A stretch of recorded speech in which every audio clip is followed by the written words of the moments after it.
Maître David Chimanga, salut. Salut mon frère David. Et alors, l'actualité oblige, le président a initié les consultations depuis son dernier discours de 6 minutes qui a fait débat.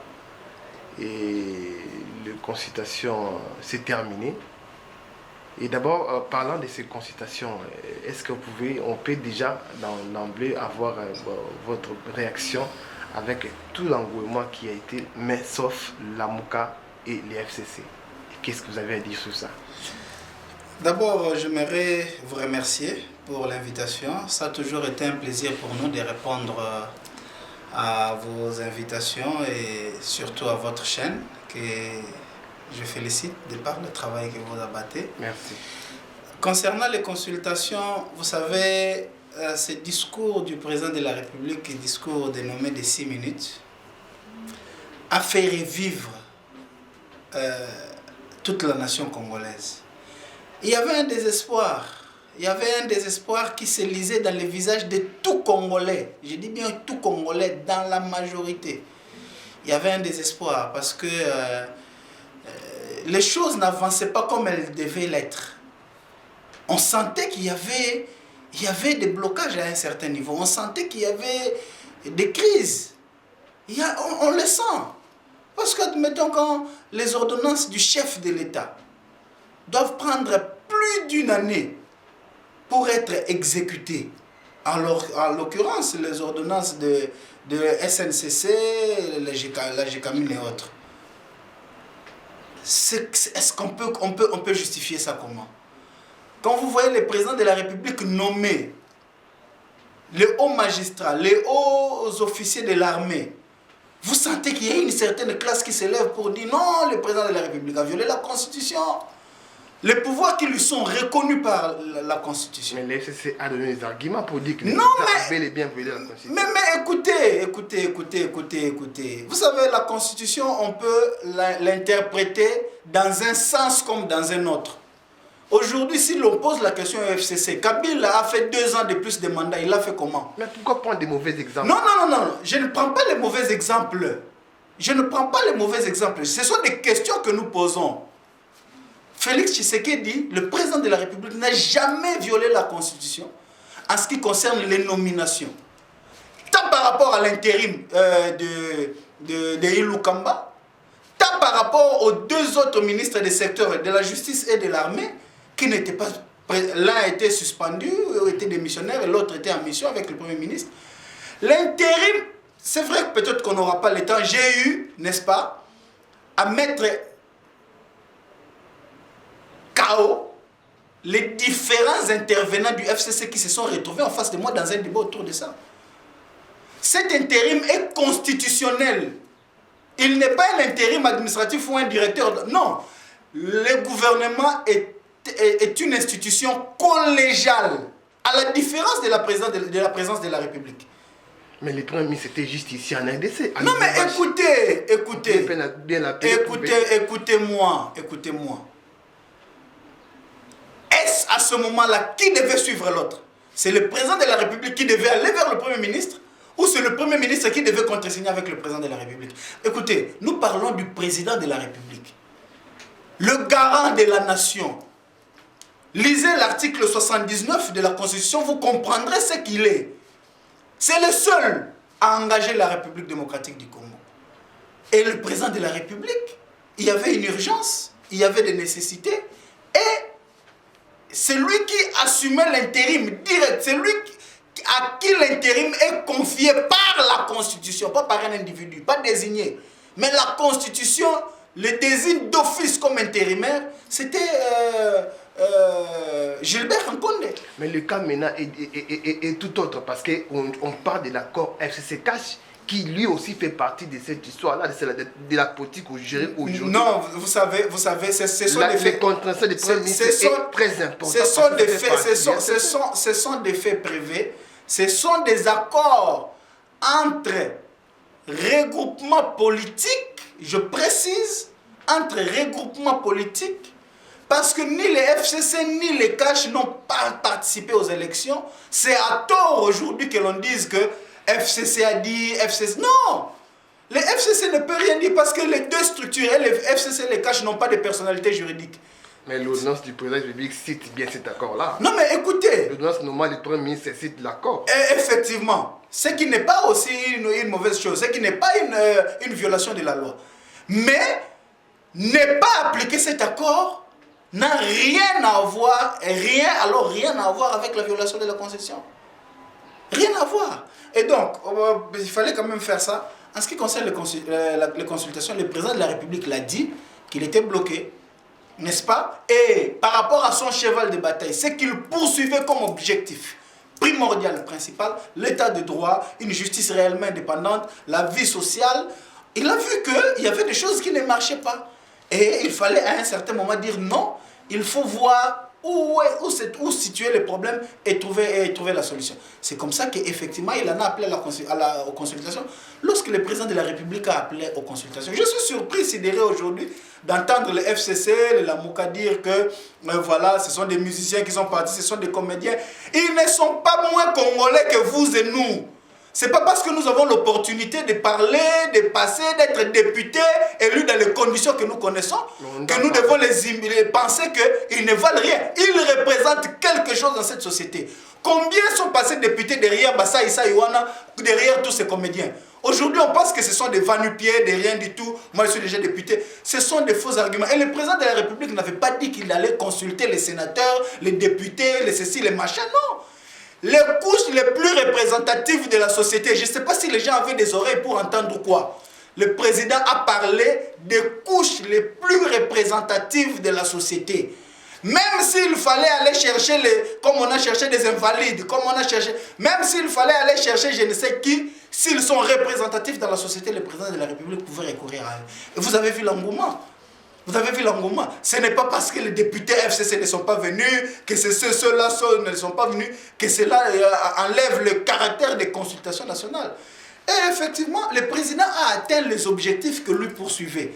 Et tous ceux qui sont passés aux consultations n'ont pas nié effectivement que le président de la République a le souci du bien-être de tout le monde. Et nous attendons, je pense cette semaine, l'adresse du chef de l'État. On apprend certaines personnes dire que le président de la République avait dit qu'après les consultations, il allait parler la semaine prochaine. Ils ont entendu ça où?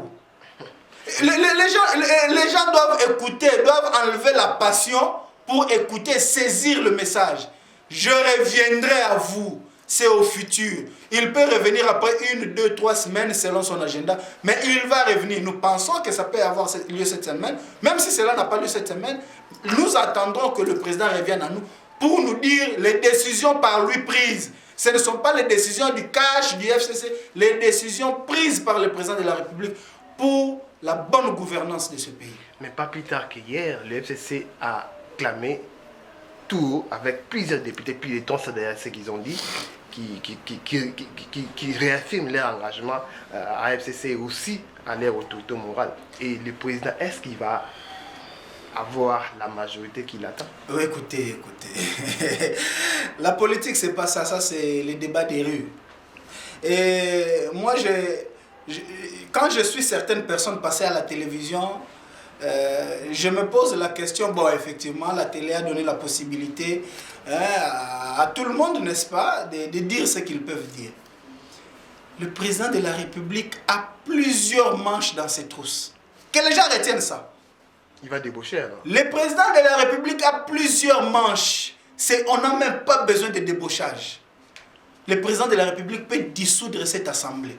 Oh. Dissolution de l'assemblée. Mais là, il violerait la constitution. Ah, c'est ça qu'on vous laisse croire. L'assemblée, il faudra respecter certaines obligations. Hein, qui aujourd'hui n'est pas encore intégrée. Je vous informe que l'article 148 est très mal lu et très mal interprété, surtout par les défenseurs de l'Amoura et du FCC. Très mal interprété. D'abord, je mets quiconque à défi de présenter la disposition de la Constitution qui dit que pour la dissolution, il faut une ordonnance. Je mets quiconque à défi, qui lise l'article 148, qu'on n'interprète pas cet article avec un autre article. C'est un article qui s'interprète lui-même. Là où la loi n'a pas distingué, on n'a pas de distinction à faire. Là où la loi a voulu quelque chose, elle l'a dit. Ubi lex, voluit dixit. Ubi lex, non lut taquit. Là où la loi n'a pas voulu quelque chose, elle ne l'a pas. L'article 148 de la Constitution dit le président de la République va prononcer la dissolution. On n'a pas dit il va prononcer la dissolution au travers d'une ordonnance. C'est faux. Mais attendez, j'en reviens. Je connais tous ces éléments-là. On vous dit crise entre le gouvernement et l'Assemblée nationale. Qui assure l'arbitrage du bon fonctionnement? Lisez l'article 69 de la Constitution. Qui assure l'arbitrage du fonctionnement régulier des institutions. Vous blaguez avec les pouvoirs du chef de l'État lui confiés par la Constitution, quoi. Il assure l'arbitrage et le fonctionnement régulier des institutions. Qui est à même de dire qu'il y a crise ou pas? À qui est-ce que la Constitution a donné ce pouvoir de dire qu'il y a crise, qu'il n'y a pas de crise? Mais il y a crise entre le président de la République et le Parlement. Il n'y a pas crise entre le gouvernement et le Parlement. Maintenant, je viens à vous. Aujourd'hui, sur le plan de la gestion quotidienne du pays, sur le plan du gouvernement dans son ensemble, comment voyez-vous les choses en train d'avancer? Elles avancent bien ou elles recalent?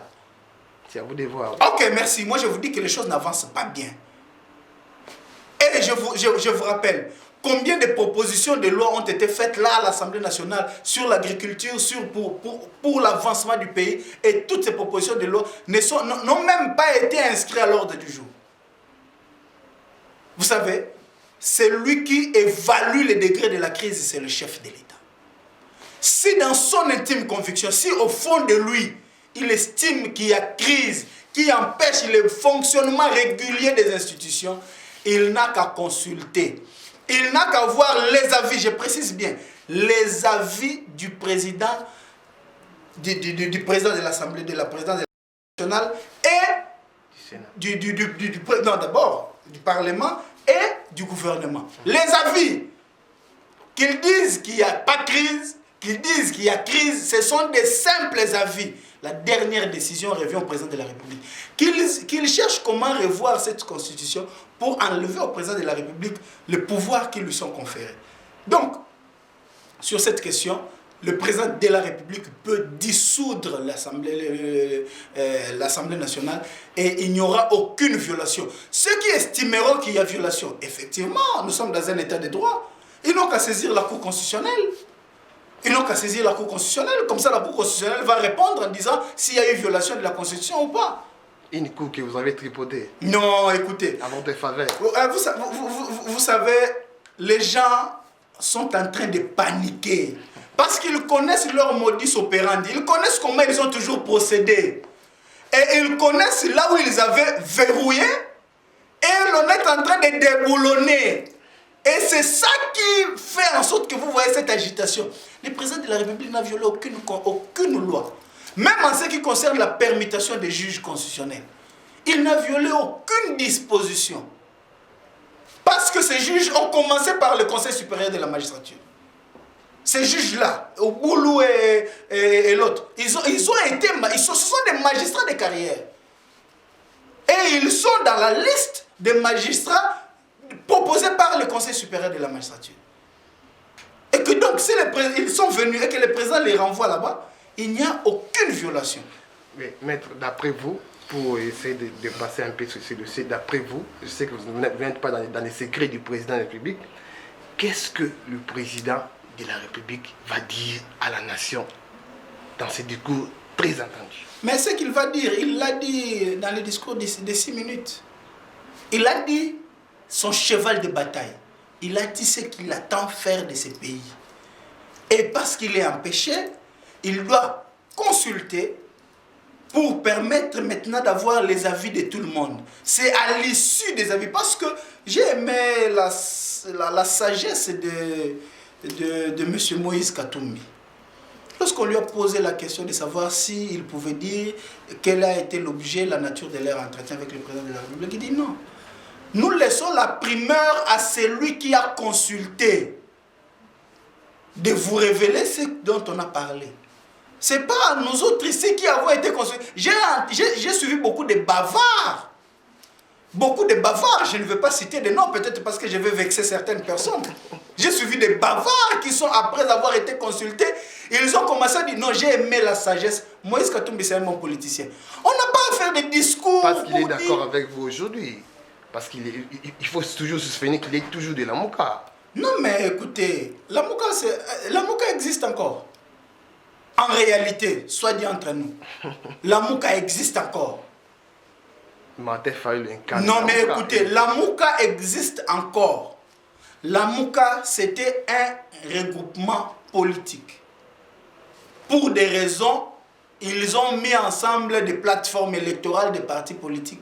Aujourd'hui, c'est même à tort qu'aujourd'hui qu'on parle de la Mouka, du FCC, des CACH, des structures qui n'ont pas de personnalité juridique. Moi, en tant que juriste, je ne peux pas parler de ces structures comme telles. Je peux parler, admettons, de AFDCA, parce que c'est une plateforme électorale, n'est-ce pas, qui a participé aux élections. N'est-ce pas? Donc, dire que la Mouka, ceci... La Mouka n'existait plus. Vous avez vu que Moïse Katumbi, avec son parti politique, qui a déjà la personnalité juridique, c'est pour déjà dire que la Mouka n'existait plus. Donc de ce côté-là, il faut oublier. Nous avons compris, maître. Alors, nous allons parler du dossier d'un politicien, M. Bernabé, qui a été arrêté et puis traduit en justice en flagrance. Oui. Et il est jugé et puis il est condamné à 3 mois de prison. 3 ans. À 3 ans, pardon, à 3 ans de prison. Et le FCC et d'autres personnalités du pays disent que c'est l'entorse à la liberté d'expression. Vous, en tant qu'analyste politique, qu'est-ce que vous pouvez dire pour là? Vous savez, les gens ne doivent pas confondre les choses. La liberté d'expression ne traduit pas le libertinage dans les parler. Vous savez, nous parlons de ce que nous parlons aujourd'hui parce que Tovandinayo, nous sommes en train de discuter, on peut sortir, circuler. Vous savez ce que c'est abattre un président de la République pendant son règne? Vous savez ce que ça représente? Aujourd'hui, j'entends des gens avec un culot extraordinaire dire que nous sommes en train de rentrer dans l'époque de la dictature, la liberté d'expression. Mais écoutez, c'est que Bajekoko Moulumba doivent se retourner 2 fois là où ils sont. Les Carbone Béni, les Franck Diongo, ils ont passé des années à l'ANER sans voir même un magistrat du parquet. Sans voir un magistrat du parquet. Jekoko Moulumba qui bénéficie d'une ordonnance de liberté provisoire signée par un avocat général. Vous avez un OPJ de l'ANER, M. Kalev Moutonde, qui empêche l'exécution d'une ordonnance d'un avocat général. Qui veut nous les donner les leçons de l'état de droit ici? Barnabé a été arrêté, traduit en procédure de flagrance. Le même jour où il avait été arrêté, le même jour il a été déplacé devant les juges. Il n'avait qu'à présenter ses moyens de défense. Qu'est-ce que l'on veut effectivement? Qu'est-ce que l'on veut? Parce que les Jekoko Moulumba ont été arrêtés pour cette même prévention, pour un message privé WhatsApp entre 2 individus. On commence par violer les secrets privés de la vie de l'individu, le caractère secret de la vie privée d'un individu en arrachant le téléphone de quelqu'un et on y accède contre son gré. On trouve des messages et on poursuit la personne sans aucun caractère public. Ils ont été condamnés. Il a passé 4 mois au geol de l'ANER. Dans quelles conditions? Les Carbone Béni, les Franck Diongo ont comparé sur des chaises roulantes. Aujourd'hui, vous avez un Barnabé qui vient, il vous parle, il répond, il était à l'aise. Après, on le place, il est là dans sa cellule de Makala. Vous dites que nous sommes en train de régresser. Le FCC, dans son ensemble d'ailleurs, ils n'ont aucune leçon. Ou le FCC n'a aucune leçon de démocratie à donner à l'actuel pouvoir. Et je pense que M. Barnabé était assisté des avocats. Pas je pense, nous avons tous suivi, M. Barnabé était assisté, il a présenté ses moyens de défense tels qu'il les pensait, et cela n'a pas attiré, cela n'a pas retenu la conviction des juges. Il a été condamné. Mais lui-même, le président de la République a dit que laissez les gens m'injurer. Il ne Non, faut pas arrêter les gens parce qu'ils m'ont injuré. Non, vous savez quoi? Il doit y avoir une ligne de démarcation entre M. Félix Tshisekedi, candidat président de la République, qui battait campagne, et le président de la République démocratique du Congo, Félix Antoine Tshisekedi, c'est lui qui représente la République. Écoutez, le président dit qu'il y aura liberté d'opinion, on ne va pas arrêter quelqu'un parce qu'il présente ses opinions. Ok. Ce que Barnabé a dit, M. Barnabé, excusez-moi, c'était une opinion. Soit dit entre nous, je pose la question. Était-ce une opinion par lui émise? Opinion, si c'est une opinion, ok, merci. Opinion dans quel sens? De dire que le président William Bouma... Mais il a bien traduit cela. Ah, il va manger les fruits. Non, mais écoutez, c'est son droit le plus légitime. On n'est pas fou. Nous sommes Quinois. Parce que le concept, c'était... Il avait parlé en lingala. Pour Batouba Koufate, il faut président démissionner. En tout cas, on a Rosala 10e président et sénateur le journaliste lui dit Wana Bossana, a démissionné. Ah, c'est Karolian Bouma. Donc si nous devons traduire ça en français, comme il a dit, il va manger les fruits, commençons par depuis le début. Commençons depuis le début. Donc le début, ça veut dire que le président de la République, s'il ne veut pas qu'il y ait le sang, s'il ne veut pas qu'il y ait une majorité de la population puisse mourir, le président de la République doit démissionner pour qu'il soit le 110e sénateur à vie, et ça sera un honneur pour lui. Et lorsque le journaliste dit non, ça il faut oublier, il ne va pas démissionner, il dit ah, c'est qu'il va manger les fruits. C'est ça la logique. Non, il faut éviter de faire des formes de plaisanterie de ce genre. Merci beaucoup, maître.